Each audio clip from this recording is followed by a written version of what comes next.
منکشف جو آیا دائرہ علم میں، مٹے اندھیرے ظن و شک کے شاہراہ علم میں، مٹے اندھیرے ظن و شک کے شاہراہ علم میں۔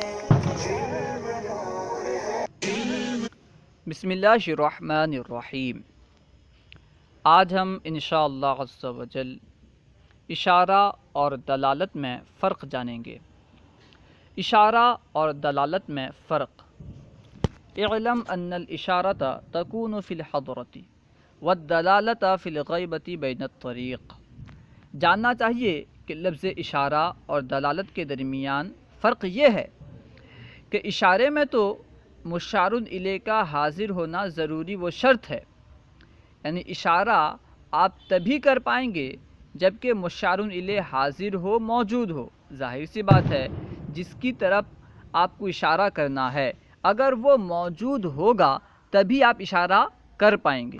اشارے کے لیے ضروری ہے کہ مشار الیہ موجود ہو، مشار الیہ حاضر ہو۔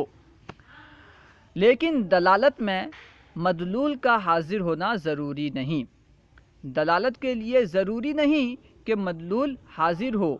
اگر مدلول حاضر نہیں ہے، ایسا نہیں ہے کہ دلالت نہیں ہوگی۔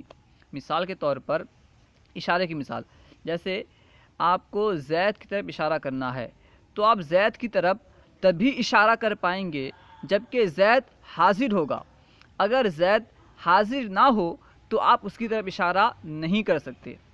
اور دلالت کی مثال جیسے لفظ قلم جو ہے یہ قلم پر دلالت کر رہا ہے، یعنی لفظ قلم نفس قلم پر، ذات قلم پر دلالت کر رہا ہے۔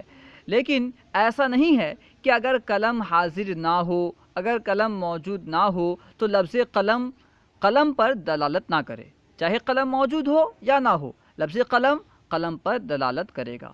الحاصل یہ کہ اشارے کے لیے مشار الیہ کا حاضر ہونا ضروری ہے، جبکہ دلالت کے لیے مدلول کا حاضر ہونا ضروری نہیں۔ اللہ و رسولہ اعلم۔ السلام علیکم ورحمۃ اللہ وبرکاتہ۔